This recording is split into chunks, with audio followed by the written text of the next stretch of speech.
Coming soon to this theater. Hey, don't look at me.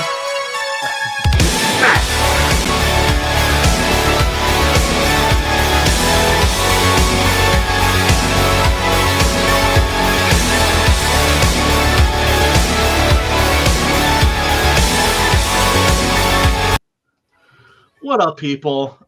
It's your boy, Brian. I hope that's not presumptuous of me to say that I'm your boy, but I am your boy. And we are here for another lovely, lovely evening of CG Horror Movie Club, where we watch a horror movie. It's always something that's not behind a paywall. It's always something on Tubi or YouTube or one of the other free streaming channels. And that way you can watch the movie. It's always posted in the link for the video.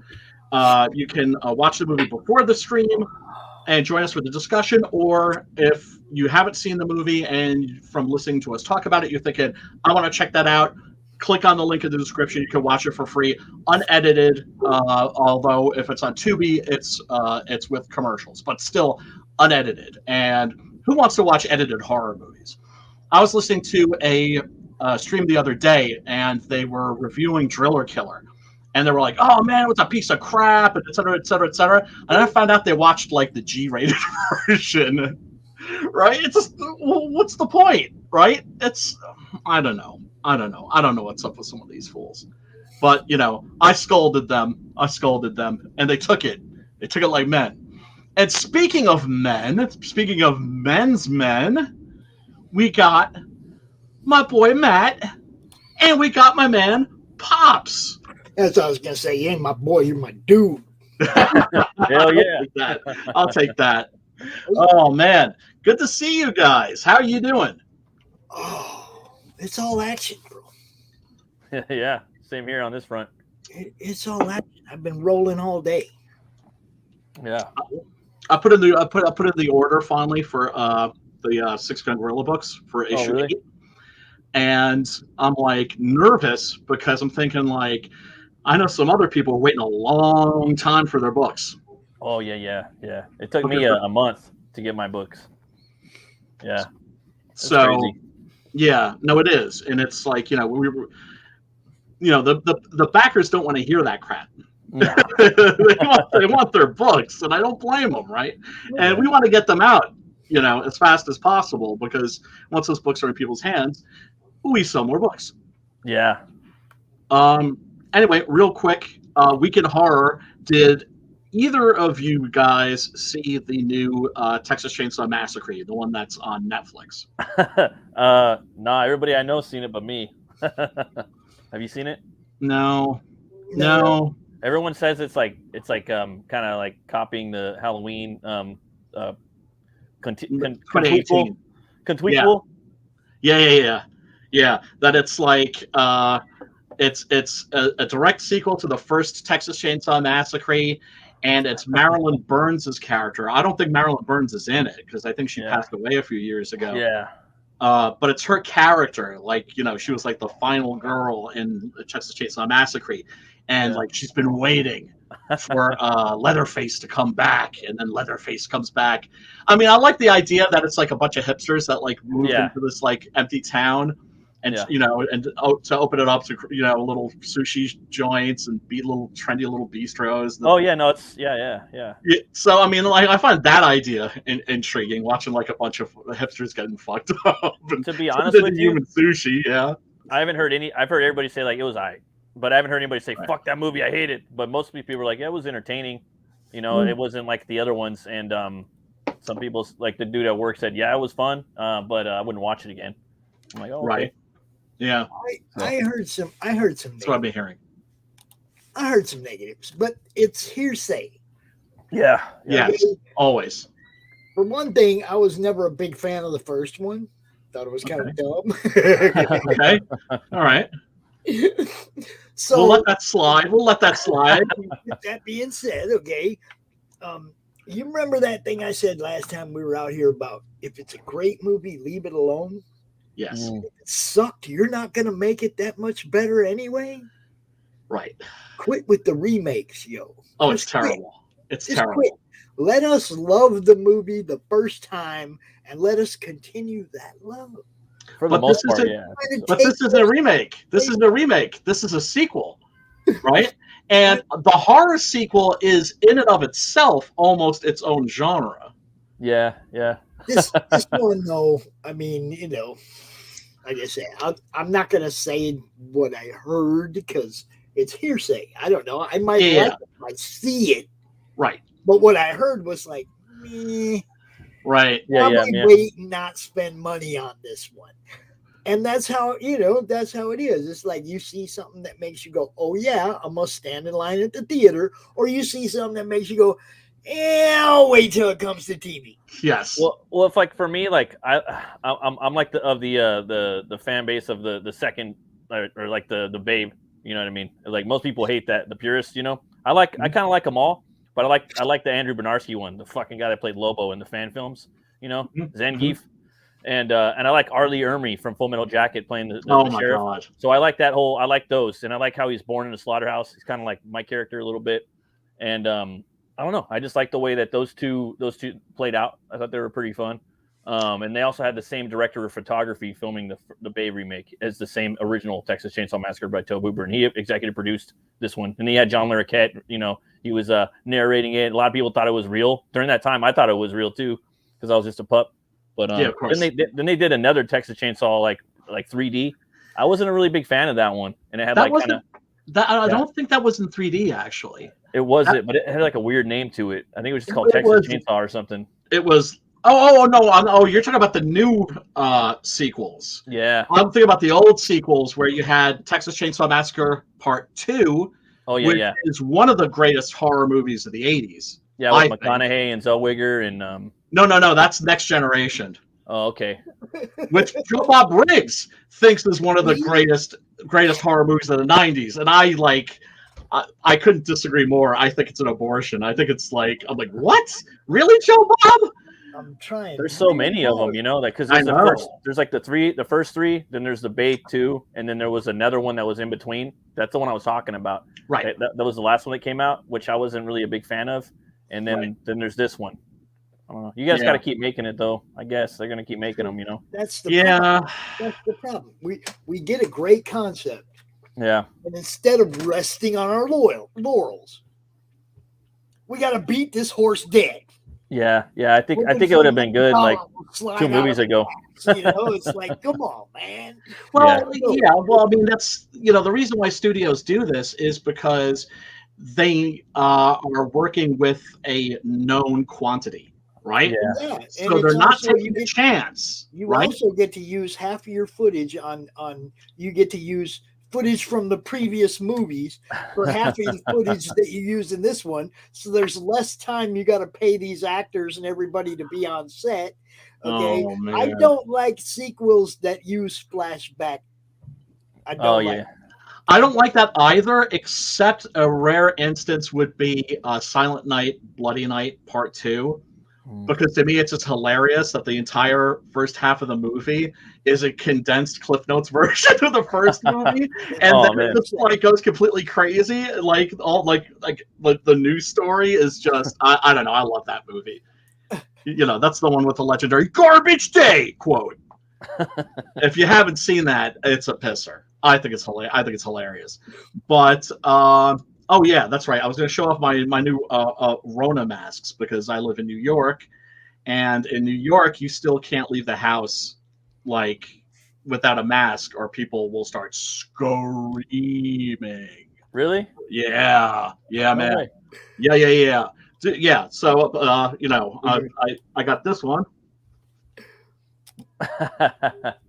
Oh, that's cool. Is that Michael? Yeah, it's the Michael Myers or Shatner.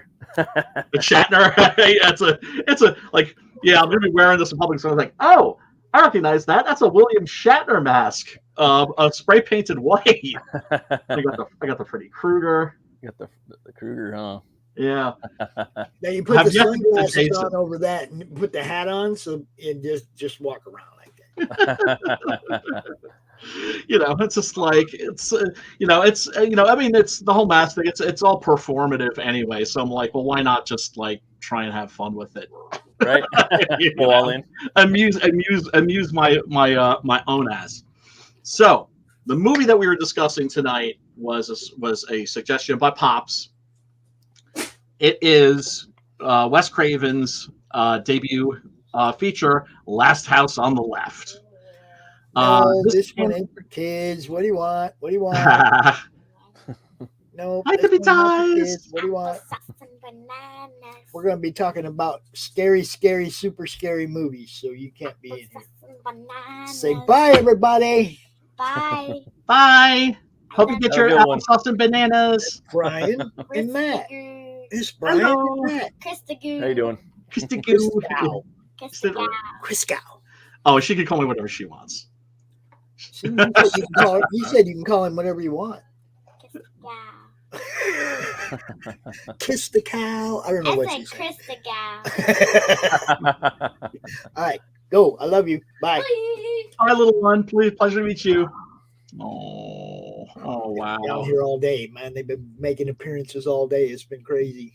Oh, I have to admit that's one thing I love about live streams is when people's kids come in and when people's pets come in.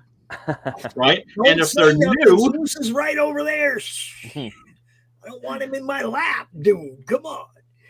See, I dig that. It's funny when you got people that are new on a stream and their dog is all up in their grill, and they're like this. They're like, right? And they're like, no, show us your critter, But yes, Last House on the Left.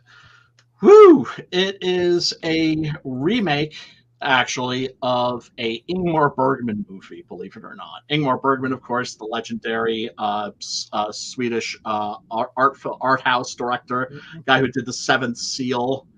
And this was a movie called The Virgin Spring, which I think might be based on like an old Scandinavian folktale. Which is everything is based on something. Sure. Until you get to the Bible. Until you get to the Bible, and then you're like, okay, that's. But then you look at Zoroastrianism, which came before, and you know what I mean. It's just keep going back. You got to find books. You got to find old books. But every story that you've ever saw or written or whatever is based on something somewhere already. That's absolutely true, and I think that's one of the things that holds a lot of new artists back is they're obsessed with being original, and that prevents them from creating. And I think in that respect, originality is overrated. Now, you look at somebody like Tarantino, for instance, he's very much a collage artist. He'll take bits and pieces of other people's movies and put them together. Then you look at somebody like Panos Cosmatos, who did Beyond the Black Rainbow and Mandy. Yeah. And you could see his influences, but it's all new. OG. Yeah. You know what I'm saying? And like instead of going, oh, this is taken from that, this is taken from that, that's taken from this, you're like, oh, he really likes David Cronenberg. Yeah. And then, he really likes David Lynch. Do you know what I'm saying? He's more about appropriating vibes. Yeah. Like the feeling. Like yes. Go into you live his movies, you don't watch them. Basically. I think that he's like maybe like the great hope for the horror genre moving forward. Maybe Eggers too. Those two, maybe, I don't know. He's kind of got a lot of realism in his stuff, but that witch was pretty scary. Oh, amazing, really, really good. And I haven't seen Midsummer yet because it's like 3 hours long. Oh, he did that one too. Yeah, no. It's a guy who did Hereditary. Oh, okay. I've seen both of those. I liked them both. Hereditary is amazing. It was weird. A lot of people were like, "Nah, I didn't like that movie." I'm like, "How did you not get fucking scared?" Like. For me, like Hereditary, like spoilers for Witch and Hereditary, but they both kind of ended on a similar note. And for me, that shit's scary as fuck because I find terrifying. I find it real. You know what I mean? Yeah. There's people like that. Absolutely. There's good ones and there's bad ones. You know what I mean? I'm not going to go into the religions and shit. Yes. There is fucking Yes. bad ones out there. So Yes. Question. it's scary. Yes. Question. Yes, sir. What scene in a movie made you jump the most? Well, I would jumped in have- a lot. There have been well, when I was a little kid, it was Jaws when when Richard The head Dreyfuss is popped out of the boat? when the head popped out. Ooh, me too, dude. Dude, I jumped a million times, so I can't Dude. relate. Especially in the movie theater, I'm like, like all the time. You know, like it's dude, a lot. I saw like the entire audience in front of me go boom. That's the exact scene that I was thinking of when I asked that. Because out of all the movies I've seen, I've never seen a scary movie or a horror movie or any of that made me jump in my seat. And the whole thing is because we didn't go into Jaws thinking it was going to be that freaking scary. No, Right? and it was rated PG. Yeah, you had no idea. And that's an R-rated movie if I've ever freaking seen one. Like, what the hell? Yeah. And What the I've hell never had a scene, every horror movie that I ever watch, you go in expecting there's going to be that scene that makes you jump and you're ready for it. Yeah. Yeah. Well, You were not kinda ready dodgy. for that head to pop out. no, you were not. No, you were not. You were not. And the eyeballs missing, and you can see like little tendrils, optic nerves hanging out. Yeah, horrifying, right? We're gonna catch a shark. My favorite jump scare in a movie, because here's the thing: you have good jump scares, you have bad jump scares. The jump scare movies that they're making these days, and I do call them jump scare movies because that's all they are, right? Rides. They're just rides. Yeah, exactly. They're like amusement park rides, and they're just like cheap shot after cheap shot after cheap shot. There is the instance where you do have a legitimate jump scare, and those are something that you build up to. And my favorite, my own personal favorite, is in Texas Chainsaw Massacre Part 2. Right, where Bill Moseley is Chop Top, right? Right, and the Dennis Hopper. Yes, in there too, right? Yes. Hopefully, we'll be able to do that movie one of these days, because more people need to see it, and that especially Rob Zombie fans need to see it, because every Rob Zombie movie is basically a remake of Texas Chainsaw Massacre Part 2. But there's that moment where, like, the DJ, she's like leading Chop Top through the radio station, right? He's like, "What's in here?" He turns on the light and Leatherface. Dude, yeah, I haven't seen that movie in years. I forgot. I remember seeing like bits and pieces of it. I have to go back and watch it again. Thank you, Sim. You just say he just packed up my book. Thank you very much. Oh, hey, Sim, what's up, brother? Hail Sim. Hail Sim. Most definitely, man. Love that dude. And I was waiting for that one, and I wanted it, and I missed it the first time, and he put that second chance up, and I was like, yes. Yeah. Everybody really entertaining. Very. Yeah, they are. I keep saying, like, heavy metal isn't heavy metal anymore. It's been turned into a soy product. It's rusted aluminum metal now. Yeah. Yeah. Thank you. If even that.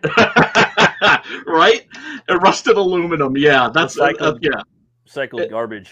Yeah. It's shit.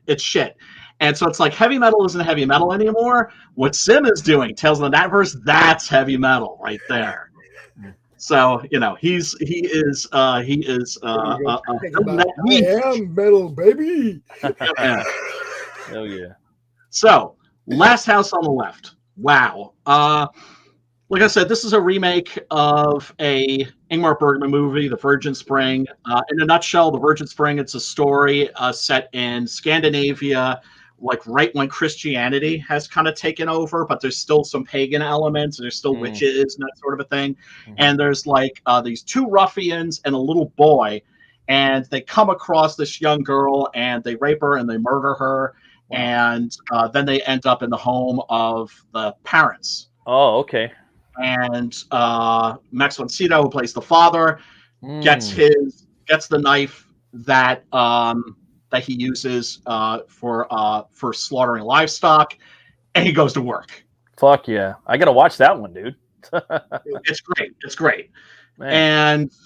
And the reason it's called The Virgin Spring is because when he lifts his daughter's body up off of the of the earth, suddenly a spring appears. Like water starts pouring, starts gushing out, and he vows that he's going to build a church in that spot, and and serve the Lord. Now, But it's before you go any further, I got to ask. Now, this yes. movie was made in '72, and I know you youngsters weren't around when it came out. Nope. So, for me, I was 9 when it came out. I was swimming around in my dad's eyeball. So, I was shitting myself at that point. I'm pretty sure this was a midnight movie on the midnight movie circuits. Yes. I saw it probably when I was 13 or 14 at a midnight movie, Sweet. So I was just kind of wondering, where did you guys run into this first? Home video. Okay. Yeah, it had to have been a home video or something, cable. I seen this probably about 15 to 18 years ago. And then I had watched the remake first with Tony Goldwyn, which I like that one too. I ain't gonna lie, but I like them for different things.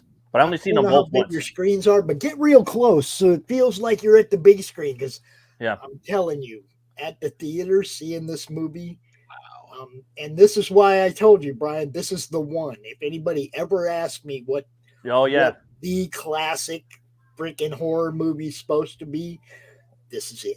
And it's the OG. There's so many things, so many movies that this, as far as I know, Brian, correct me, but the chainsaw, who was using a chainsaw to attack people in horror movies, after this? Never. Was this the first one? All right, so they got Texas Chainsaw, they got Evil Dead, right? Then there's a scene there's a bunch of scenes that Rob Zombie was probably influenced by from this movie more so than there's a scene with this lady with the black lady with the chickens. He has a guy in The Devil's Rejects, a hillbilly guy with the chickens. He's like talking about rip the chicken head off. You can fuck the chickens and its head off. And I'm like, dude, that's fucking. Then you have the two goofy cops. Again, you got that. Yeah, the Keystone Cops, which are totally out of place, right? And that's how they are. You got Danny Trejo and Diamond Dallas Page in Devil's Rejects. And I fucking love that movie. That's right. And then you got the dude. There's a lot of little stuff. Then there's a scene where they're making the two girls do things to each other they don't want. Rob Zombie took that and made it worse. Harder. But there's all little things like that he took from this, and this movie started a lot of that stuff before it even like I said, this is the one. Yeah. And anytime anybody ever asks, it's like, this is the one. This is the one that's stuck in my head. Yeah. I mean, there are scenes in this movie that'll never go away. Yeah. Yeah, and it's real. And a feeling, right? Yeah. Like, for instance, when one of the things I do is on this stream, we can't show you clips. Because if we show you clips from movies, even if it's just a trailer, we'll get yanked off the air by the algorithm, right? Mm-hmm. So what I do is, for every stream, is go through the movie and I take screenshots, right? And one of the things I always do is I look for those iconic shots. Mm-hmm. This movie doesn't have a single one. Yeah, I know. Not a single one. There's one. The scenes. There's two. Everything is a lead up. You know what I mean? It's like no scene has that. Well, I guess that one's okay, but I think the chainsaw. Where the dad's coming with the chainsaw, that's one, and then another one with the dad with the chainsaw where he's putting it through the table.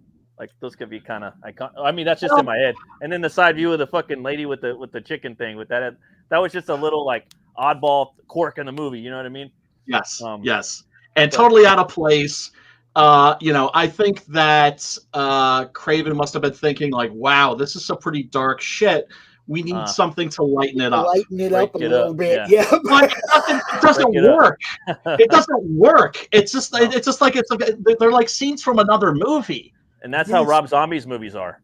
His movies, they have these fucking quirky little things in there that don't fit. They're fucked into the movie. You know what I mean? A lot of what Rob Zombie does was influenced by Craven. Obviously. Yeah. But I like that shit. I ain't gonna lie. I like that fucking random, what the fuck? Get out of my movie. Get out of my, Right. But I like that shit. And it looks like it might have been started here. I don't know. Well, it's important to remember that Last House on the Left is a movie that started out as a porno movie. Yes. Wes Craven started out as a porn director. Stoots. Yeah. You weren't supposed to tell everybody that, Brian. Fuck it. it's worth mentioning because it's part of the history of horror, and basically this, along with this was supposed to be a hardcore movie, right? When in New York they've been making these movies called what? Don't give them reasons to cancel the man, Brian. He passed away some years ago. I know. Sorry. Right, so fuck it, right? And oh man, and yeah, right. They're all canceling his grave, like, oh dude, yeah, and he said they were all stoned, baked when they made this movie, right? Because it's like the early 1970s, 1972. It's still the 60s, okay? They'll cancel it too. They cancel Lovecraft. Oh yeah, but that's the cancel culture will go away. Lovecraft ain't going nowhere. Wes Craven ain't going nowhere. They can cancel shit all they like. Those motherfuckers will be gone and forgotten. The people that they've canceled will be remembered forever. Craven's a badass motherfucker. Like he's like low-key, like he's like arguably like maybe the best like horror guy. Like you like that's a good argument. You know what I mean? He's like top 5, no doubt. Like he's my favorite. If someone said I think he's the best, I can't sit there and be like, nah. I mean he's up there, dude. He's there are a lot of directors I put above him. Yeah. But if someone were to come at you with that, you'd probably be like, yeah, I can respect that. You know? Oh yeah, when you're talking about body of work, yeah. Here's the thing. You're talking about the American horror film. There's an excellent documentary called The American Nightmare, which is all about these movies, right? Yeah. So Last House on the Left, this was for Wes Craven what Texas Chainsaw Massacre was for Tobe Hooper, and it's what Night of the Living Dead was for George Romero. Oh, definitely. And those 3 movies are classics. And what's so strange about this movie is that Texas Chainsaw Massacre is incredibly well made. Like it's actually like if you watch it now, it's not plot heavy by any stretch of the imagination, but it's actually really kind of smart. Yeah, it's really shot very good too. Shot brilliantly, right? Yeah. You look at Night of the Living Dead. Oh my God. Right? Like this guy's the next Hitchcock. Yeah. You look at this and it's a mess. Yeah, it's messy. There are no great shots. The photography is terrible. It's very punk. It is. It is, dude. This is why it's the one that stands out because it gets you from angles that you don't expect. Punk as fuck. And it like comes up and gets you, with random shit. It hits you left and right. It's coming out of nowhere. It socks you in the gut, solar plexus, It does. And that's the secret. That's the secret of this movie. Because I was watching it last night and I was thinking to myself, why is this movie always so powerful? Yeah. Why does it have this strength? Because it's not a particularly good movie from a technical standpoint, right? In fact, it's really rather shoddy in many respects. Mm-hmm. Yeah. And yet that's its power. That's its strength. Yeah. Because you feel like you're there. You feel you're actually in the room. Yes. Yeah. So, it's so. And you're in the woods too, and then my God, I'm like thinking of the characters. I'm like the killers. I'm like, would they do this? Like, they didn't seem like serial killers, but then something about it. Like I've watched a lot of the true crime things. some people just kind of turn serial killers. I feel like we're kind of turning that way in this movie. Like the guy got out of prison, the main leader, but I think he probably got out for like stealing some shit or No, you know what he went to prison for? For killing like 2 nuns. Oh fuck! Well then, for like raping and killing 2 nuns, because there's no way Craven didn't do stuff to him before he killed them, right? And we do have to talk about the villains in this movie, because this movie's really almost more about the villains. It is. It's the whole and that's another thing that Zombie kind of does with his movies, Yes. Really quickly, I'm just going through the credits here. Produced by Sean S. Cunningham, who is best known for being the producer and the director of Friday the 13th. And originally Martin Cove was supposed to play Krug. There he is, David Hess, and he didn't want the role. He wanted to play the bumbling cop. But he recommended David Hess who is a friend of his, to Wes Craven, and you can't imagine anybody else in that part. No, He plays not it to an after- absolute T. Cobra Kai was in there. Yes, yeah. Here, let me. Yeah. He is. I Yeah, just had he to is. say that real quick. Yeah. Okay, I let was, me. I was telling my wife, I was like, "Hey, that's a motherfucking Cobra Kai," and she's like, "What the fuck are you talking about?" Yep. Yeah, right there, Yeah. Martin Cove. He's Martin- also in Rambo. Rambo. Remember? Yep. Yeah. Part 2, right? Yes. Oh, I love that movie. Fucking Rambo, love Rambo. First Blood. Rambo, First Fucking Blood. love Part Rambo. two. Yeah. It's like, glad you made it back.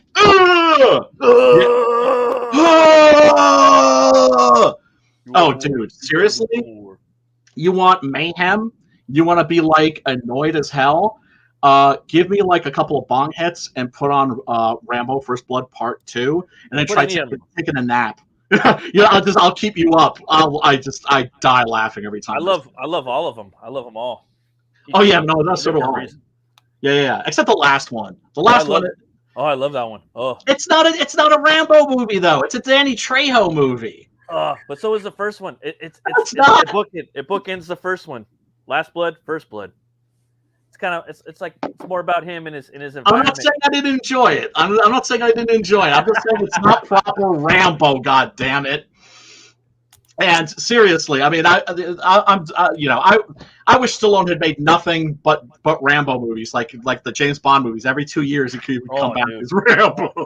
Well, I thought real quick the new one too though. It was a lot like the first one in the fact that like he was in a rural environment, and it is different. It's a revenge, but the traps. That's what I was gonna say. But when he goes to Mexico to rescue this surrogate daughter. Right, you're thinking this guy's special forces. He's gonna sneak in there. He's gonna jack motherfuckers, and he's gonna extract the chick and get the hell out. Instead, what does he do? He just walks right up to them, and they stomp a mud hole in his ass.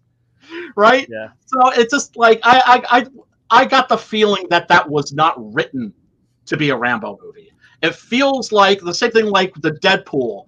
That was not written to be a Dirty Harry movie. Right. It was retrofitted to be a Dirty Harry movie. So I can't say for sure that Rambo Last Blood is the same case, that was just another script that was just probably intended for Danny Trejo or somebody like that, and then it got retrofitted into a Rambo movie. But I think it was. I put money on that. I think it was for him though. I think Stallone wanted something different because he was in Arizona at the end of Rambo, but because Rambo, he doesn't get fucked up in any movie. He's unstoppable. You know what I'm talking about? Oh, he gets fucked up though. He does get. He don't get fucked up by beat the fuck down by jump by the cartel. You know what I'm talking about? Yeah, right. But he's always cauterizing wounds and sewing himself up. He don't get jumped though. He don't get jumped though. That's what I mean. That's that was. Yeah, no. Rambo doesn't get fucking. I agree. I give you that. I give you that. That's for sure. That's what I'm saying. I'm your worst nightmare. Yeah. So this is one of the original. This is like the original action figure too. When they had the Rambo cartoon and everything. Oh, I love it. Oh my god. Yeah. No, I fucking love those movies. They're friggin' awesome. So Last House opens and we've got this lovely young lady.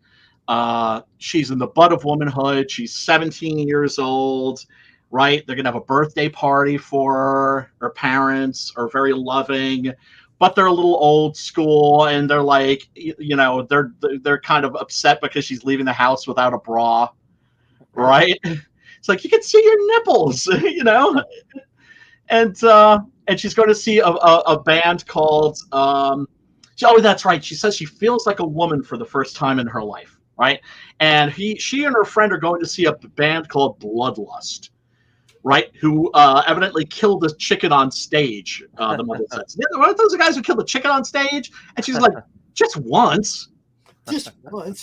And then the father says, "What happened to the summer of love?" And I think that now the Charles Manson thing hadn't happened yet. Altamont hadn't happened yet, right? Right. Because the summer of love ended abruptly with Altamont and Manson murders, right? And this kind of feels like that. This movie kind of feels like that. That this is the end of the Summer of Love. Very much. See, this is Very one much. of the things I said. Remember, I said I don't like slasher movies, and why? Right. Because it gives the loonies ideas, and I think this movie could have influenced some of that crazy shit that happened back then. Well, I believe that art doesn't make people do shit, right? It's kind of like there's that line from Wes Craven's Scream, right? Where like horror movies don't create serial killers; they just make serial killers more creative. Yeah. Right? Do you remember Yeah, I the agree with movie that. Fatal Attraction? Yes. Yeah. Before that movie, there was no court term for that. Right. Okay, Oh, that man. movie created a whole genre. Well, Brought it to light, gave it a name, gave it life. You know what I mean? Yeah. But I mean, I don't believe that art can cause people to kill or to kill themselves, right? Yeah, you don't give the loonies ideas. That's what I'm saying. Well, I mean, there was Stephen King said he came under fire when there was a guy who sort of recreated the murder from Carrie. Where Piper Laurie is basically crucified with all these like household instruments on the wall, Yeah. right on the doorway. Yeah. And Stephen King said, first of all, I think this guy who did this should be put in a cage for the rest of his life. And second, I think he should be sued for plagiarism. And it was funny because they were coming after him, and he didn't write that scene. That's not in the novel. That was Brian De Palma's invention. His screenplay. Yes. Well, yeah. And I mean, Christ, man, there's always going to be maniacs. You can't. I mean, that's why I hate censor. Go ahead, Pops. I say the loonies are going to kill anyway. Yes. Okay. I'm not saying you blame the movie. I'm just saying that sometimes the movies give these loonies new, cool ideas to try. Oh yeah. Yeah. You might be right about that. Definitely. There's no way of saying for sure. So okay, David Hess, who plays Krug. If that name sounds familiar, Freddy Krueger, right? And wow, he is just such a fucking scumbag in this movie, and such a great lowlife. He ended up playing a similar character in a bunch of movies after this. He very much got typecast. I thought I'd seen him before. He looked familiar. And he was one of those guys that you would see him in that picture. You would see him. Oh, here's FJ Lincoln. You would see him at the horror conventions, and he was one of those dudes that you could tell went out of his way to be really, really, really nice, because he was kind of like, I'm not that fucking character, damn it. Oh, that's funny. And he actually ended up writing the score for this too. All the songs and everything. That's all his music and his singing. Oh no shit! This guy right here. Yeah. Oh, David cool. Hess, who is also in Swamp Thing. That's what it was. That's what it was. Yeah, the guy who cuts Swampy's arm off with the machete. I got that movie. Skull crushed. Yeah. Like I was telling Vaughn, like I saw that on Twitter. Yeah. You got to get the version where you can see Adrian Barbeau's baps. Because my goodness, they're magnificent. And What? Her baps, her breastises. Her what? Her breastises, damn it, Pops. Her tatas or hooters, right? Because I mean, it's a crime to keep those, Are you talking about boobs? No, I'm talking about the Wes Craven Swamp Thing. The version that was released here in America, you don't get to see her boobies. In the European version, you get to see her boobies. So get the European version of Swamp Thing, bitches. This is FJ Lincoln. FJ Lincoln was once again, gotta bring it up, a porn actor. He looks like it. And evidently like one of the nicest guys in the world.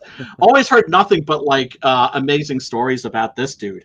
And he hated this movie. He was not happy with it at all. He was one of those guys that was like sex good, violence bad.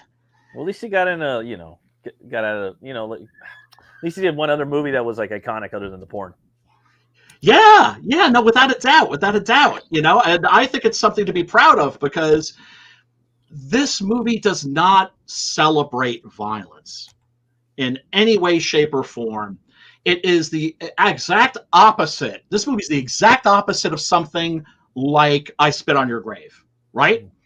The scenes of violence and sexual abuse that are in that movie are intended to be titillating and erotic. Mm-hmm. And that's what bugs me about that movie. This movie, the exact opposite. Yeah.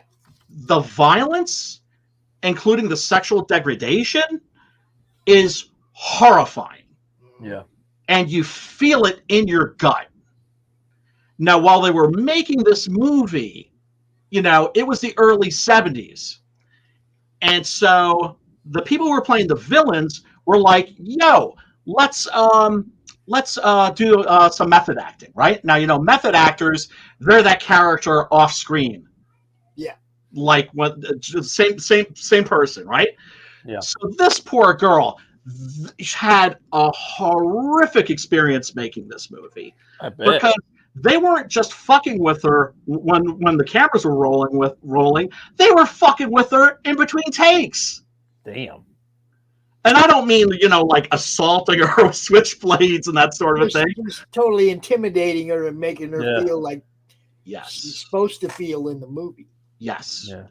And boy, it works. It's the same thing like Marilyn Burns said when they were shooting that scene, the dinner table scene in Texas Chainsaw Massacre. They were all out of their minds. Right? They'd been like drinking, smoking weed. Some of them were probably dropping acid, hadn't slept very much. And yeah, they were all out of their minds when they shot that scene. And you know what? It actually really does help the scene. And yeah, I'm not going to condone what they did to this poor girl, hassling her off screen like that. But it probably did contribute to her performance because, my God, she seemed probably just like totally feeling that way by the time they got down to filming the real stuff, Oh, and it's so bad. It's just absolutely horrific, man. And then you've got Krug, who's put his own son on heroin so he can control him. Turned his own son into a junkie, right? And he's like the one sympathetic character in the movie because he tries helping this girl.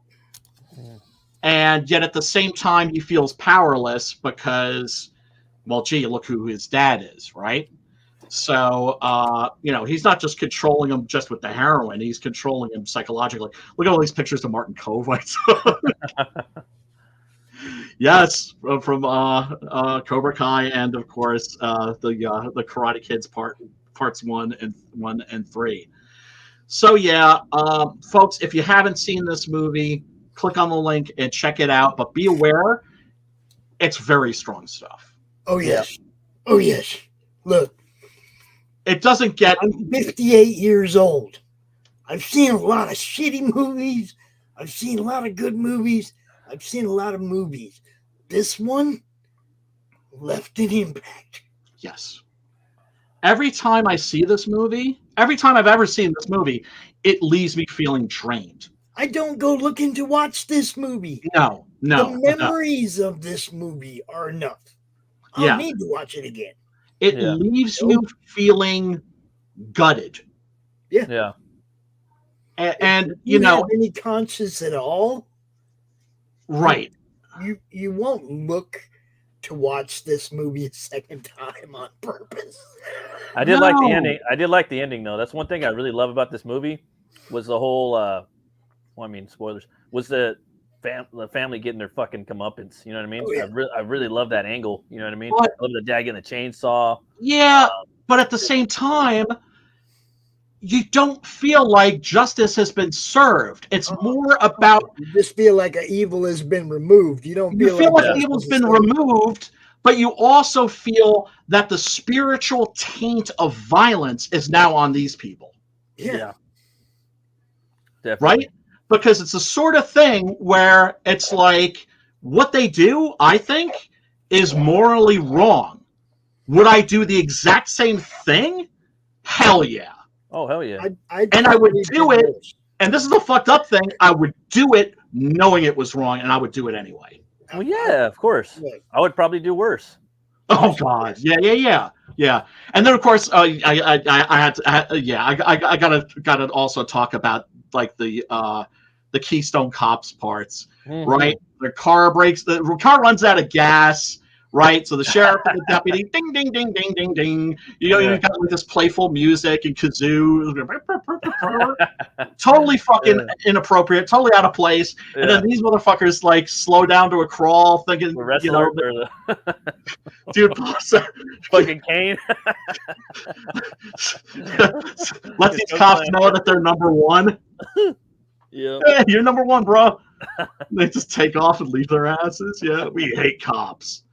And then it goes right back into like this absolutely horrific scene. Ugh. And what I think is the most potent moment in the movie is after Krug rapes her. Mm. They're all looking at each other and they're silent. And she gets up and she pulls her dress back up, her skirt back up, and she walks by them, and they all have this look on their faces like the enormity of what's just happened isn't lost on them. Right? Yeah. These people are psychopaths. Yeah, they're all psychos. Right? They don't have a conscience, and yet even they realize like what a tragedy this is and how awful it is. And you see them like picking, the grass off of their hands, like here, which is sticking to the blood on their hands. And all, there are these shots of them with their with the blood on their hands. Mm-hmm. And and then of course she goes into the water, and Krug shoots her. And spoiler alert, they then end up in the house of the here's the scene with the chickens. Ding ding ding ding. Oh yeah, right. After this incredibly powerful scene, let's cut to the Keystone Cops. I know what Wes Craven was thinking. He was thinking like this is some heavy shit. I gotta lighten Oh, this. it's heavy, dude. Yeah. I need something to break between the next heavy shit. Break it up. But there's a way to do that, and this ain't it. The tension. Man. Maybe in 1972, that was all he could do. Well, keep in mind they were all very young, Yeah. inexperienced. This was originally supposed to be a skin flick. I mean, he's a porn director. Maybe he's like kind of learning his craft. Right.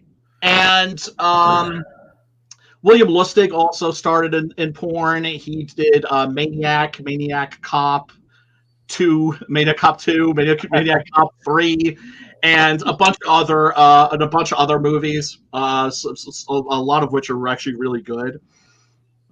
But this was supposed to be a hardcore movie. They decided, no, let's make this a real movie. The same way that Count Yorga, which is also a classic movie from this era, was supposed to be a softcore movie called. Oh, snap, Brian. We got 24 Eyes, Fade, Daytona Falls, and Rick Saylor in the chat. Oh, what up? Hey, everybody! Thank you so much for tuning in, folks. People in the chat. He don't know what to do. What up, Fade? What up, Daytona? What up, Rick? What up, 24 Eyes? Everybody, thank you so much for tuning in. It is greatly appreciated. smash that like button, smash that subscribe button. I need more subscriptions. I only got like 160 subscribers. Hook your brother up, damn it. So, oh man. Yeah, I don't want to give away the ending, the details of the ending, but it is nasty, nasty, nasty business. Yeah. Then of course, they see their daughter. Oh yeah, he sees his daughter's necklace. Oh man, that was so creepy, dude, and scary when they like go to the house. That was for me like that was weird. Like for I mean, the whole fucking movie's weird, but it's like, how did they randomly find that fucking house? You know what I mean? And I was telling my wife the whole time we were watching it, I'm like, oh, they stole their ID and they're going to their fucking house. They have their driver's license. That's how they know where they live. And that's not even the case, right? It was something else. No, the car broke down. Oh, Right outside of her house. Because remember, there's this moment where she's like tied up and gagged, and she looks over and she sees the mailbox with her name on it. But they drove from like the city to like way out in the middle of nowhere. You know what I mean? It was so like happenstance, like randomness. You know what I mean? To me, it was just like unbelievable. So I just assumed in my head, But I assumed in my head that like, oh, they stole their fucking ID, they stole their driver's license, they're going to her house and they're going to rob the parents. That's what my mind was thinking the whole time this movie was going, and I thought they were just robbers. You know what I mean? But no, he's a fucking evil. I mean, there's happenstance. I will say, Brian, it is a movie made in 1972. Spoil it. Seriously, it's like you had enough time. Like, people that have never seen it before, and most people have probably seen, if they're into horror movies, they've probably seen the remake. Yeah, I've seen the remake. They might not have ever seen this. They have some idea what the movie's about, but they never saw the original. Right. The remake, I was really, really not happy with. I thought that it missed the entire point of this movie. The moment where I had hope for it was when the daughter gets out of the water. And I thought, oh, that's interesting. That's like taking an abrupt, sharp left turn, right? It's assuming that you've seen this, that you've seen the original, and it's just like, well, what if she survived? Right?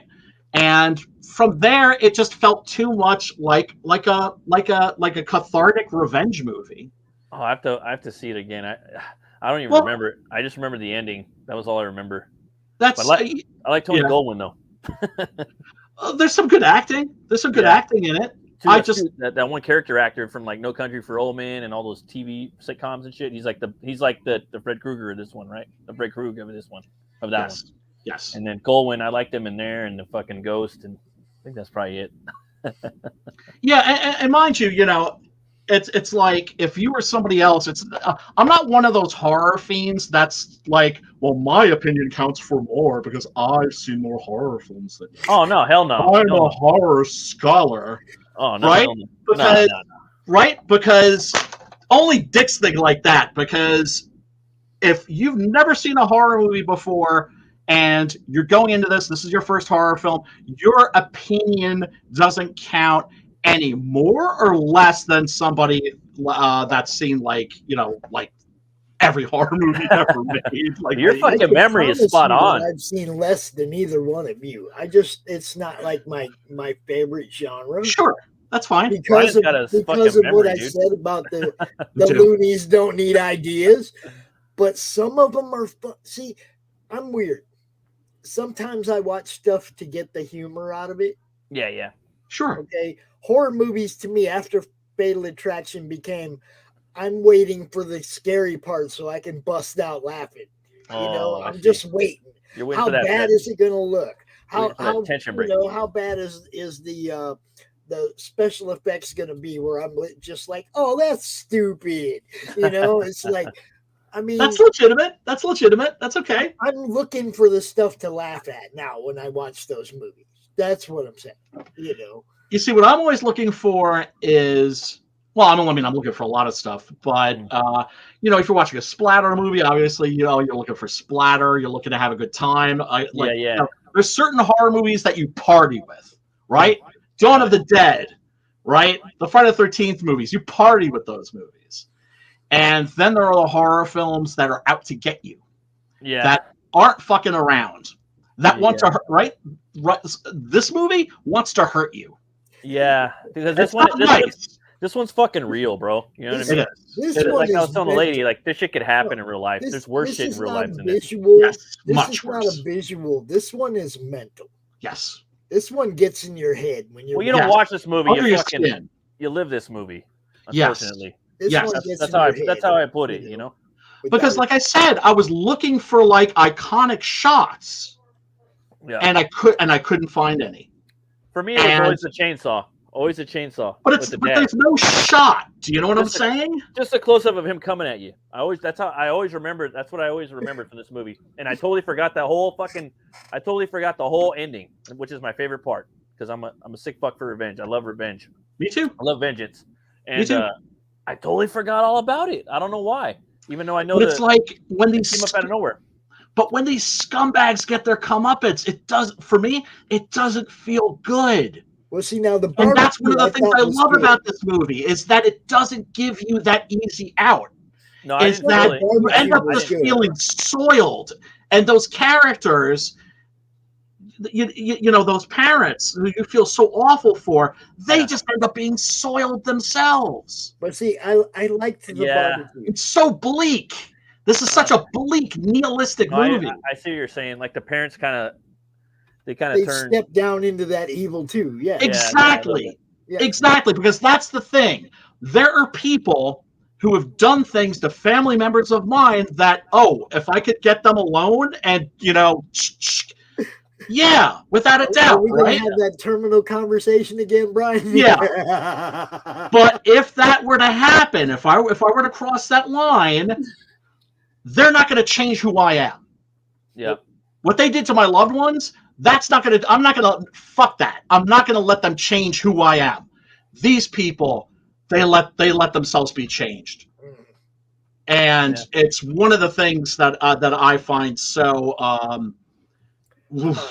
that barbecue was classic though, Brian. Yeah, I mean, yeah. But for me, I feel like the mom, she did the best way she could, like when she found out, how the fuck am I gonna get out of this? 1, 2, how am I gonna fucking avenge my daughter? Yeah. So I kind of feel like she did what she could. She bit. Well, I don't want to fucking. Right. I figure she did what she could, and the dad, he went kind of straightforward with it. He did a little Kevin McAllister Rambonian shit. You know what I mean? Right. And then gets his ass kicked by Krug because he's a doctor. Yeah. And that's I just would have went in there with fucking boom, boom, boom. You know what I mean? Real quick, you know? Boom, boom, yeah. Well, I go for the knees, genitals, and then the gut. You and Sim with the pop. The knee taps out. Oh, without a doubt, yeah. But I'm always thinking that the way, okay, put yourself in their shoes. How are they going to do it? The mom needs a revenge, but she needs to survive because these motherfuckers are serial killers. You know what I mean? It's a weird headspace to be in. Very. You know I mean? For me, that's the way I was seeing it. But I also understand what you're saying. They went down to the level, but but I'm not judging them. But I'm also not judging them, right? Yeah. Because you can't blame them either. Dude. No. Right? Because I would have done the exact same thing. Mm-hmm. Yeah, come on. I don't have a daughter. I have granddaughters. But if you did something, oh my god, it's the same thing, my opinion. If you did something to one of them, the 7 gates of hell won't save you. Oh my god, that's what I'm saying. Same thing with me. Yeah, I will break my body trying to annihilate you. I'll do anything it takes. I'll destroy myself. Like a freight train. Yeah, straight up. Stab me, shoot me, burn me. I'm still gonna come at you like the fucking Terminator. The 7 gates of hell won't be able to protect you from me, bro. Yeah, no shit. No shit. The deepest depths to get Yeah. And I don't have children myself, but I have friends who have children, and they're like my own kids. Mm-hmm. You know what I mean? Yeah. Oh, yeah. Like I'm Uncle Brian. And if somebody fucked with them, oh my god, right? So you understand it, and that's what makes this movie so devastating. That's what makes this movie so absolute. Daytona Falls, like he says, revenge doesn't bring joy. I mean, after all is said and done, right? We're talking about the things we would do to avenge, I don't think it would bring us joy, but it would be something that had to be done. I would, like I said, I would do the exact same thing. Yeah. I wouldn't be able to sleep until I did. It just has to be done. Yeah, because it would just and that's what's so horrifying about this movie. Is it brings that out in you, and it makes you confront it and realize what you like. How far would you go? Yeah. Right. Totally. And Pop's called it. Absolutely, in a nutshell, absolutely. And one of the things that horror is about is getting under your skin and making you feel uncomfortable, and making you confront things that are uncomfortable to confront. This movie really does a good job of it. Yeah, it does. Yeah, it does. Real quick, I wanted to show this. This is from the trailer. To avoid fainting, keep repeating, it's only a movie. Wait, hold on a second. Hold on. It's only a movie. Only a movie. Only a movie. Only a movie. In the beginning, that I was about to say in the beginning, so you're going into the cinema and you're reading that in that time, 72. Yes. This. So that's gonna affect the whole experience of watching the movie in the movie theater. Yes. And this is bullshit. But it's fair play. Do you know what I'm saying? Yeah, still. Who knows if it really happened somewhere or not? That's what they did with the fucking Chainsaw remake. The same shit with Larry Cat, but modernized for the aughts. No, you know what I mean? No. Right. Nope. Like the go. Good night. No go. Good night. Nighttime, I need a hug. Okay. Aw. 8:06 Am I getting you up in the morning? Mom is, but you're putting us on the bus. All right. See you in the morning. Love you. Aw. Oh, precious. Oh, you were blessed, sir. You were very blessed. Oh man. But yeah, I mean, it's like the Texas Chainsaw Massacre is inspired by the story of Ed Gein. So is Psycho. Psycho and Texas Chainsaw Massacre have like nothing to do with Hannibal Lecter. Yeah, right. Since you brought up Ed Gein, I gotta say, Lucifer Storm, Ed Gein, Demon Hunter. You got to check it out, yo. He's going to be opening the show with me on Saturday. Ooh. Con. So if how do you you make don't Ed know Gein about Ed Gein, the Demon Hunter, how do you make him a demon hunter? How do you do that? That's the question. That's why you buy. That's why you buy the book, is to find out. I mean, like he's so, because I know about him. You know what I mean? And I've seen, the three characters, the big iconic Leatherface, Hannibal Lecter, and I forgot the other one. But it's like, how do you take that fucking evil piece of fuck shit, and make him a demon hunter? That's the question. Right? Yeah, and that's an intriguing idea, right? Because what if all the stuff he was doing had like a hidden purpose? What if he was taking one for the team? What if he wasn't a sick bastard? What if he had to do all this sick shit like to save lives or souls or whatever? Right? It's an interesting idea. Brian, did you get the book? No. Is it out yet? I got it. Dude, it's badass. Satan appoints Ed Gein to go after a demon that escapes hell. Gotcha. And he's like, I need somebody that I can I can hold a little something over. I got a little something I can hold over Ed, which was the way Ed's mother. Right. Okay, you got me? Okay, the relationship between yeah. Okay, the devil uses that, gets Ed to go after the demon that escaped from hell. So, see, I wanted to do something like this with John Holmes. Dude, that motherfucker hasn't even been tapped. I'm surprised motherfuckers haven't even tapped that shit. See, I wanted to do one where like he escaped, like Satan sets him up to anything with that fool. No one's even done anything with him, like in pop culture. Oh, I'm sorry, Pops. I cut you off. I didn't mean to. No. Who is Big D Wild? Maybe somebody is going there. Just let it happen. but yeah, no, like most comics creators, I've got like a billion things I want to do, and one of the things that I always wanted to do was like a John Holmes thing, where it's Holmes like is like to be it would be like list. It would be like The Getaway. Have you ever seen The Getaway with Steve McQueen and Ali McGraw? No, I just saw Alec Baldwin and Kim Basinger back in the 90s. Yeah, that's not as good as the Peckinpah, right? So it'd be like John Holmes, he's going up, he's going to capture these souls. He's in Johnny Wad mode, he's fucking blasting motherfuckers. But also he's just like, oh shit, I'm back up here on Earth. I'm gonna do some cocaine. Well, just even a movie with like him as a fucking bad guy. You know what I mean? Like I was saying, they had that fucking that fucking vampire hunter, Jack the Ripper. I'm like, so you guys gonna do fucking H.H. Holmes? This motherfucker's castle with all the shit in there. Watch the documentary on Netflix. Oh my god, he is Jack the Ripper on fucking steroids, crack. Yes. Like, oh my god, and no one even fucking knew. They were gonna Scorsese, or I don't know if Scorsese, but for sure DiCaprio was gonna make that movie about him, The Man in the White Castle. I think that was the name of it. Oh my god, have you seen this? Did you see the blueprints for? You see that documentary on him? You never saw the documentary on him?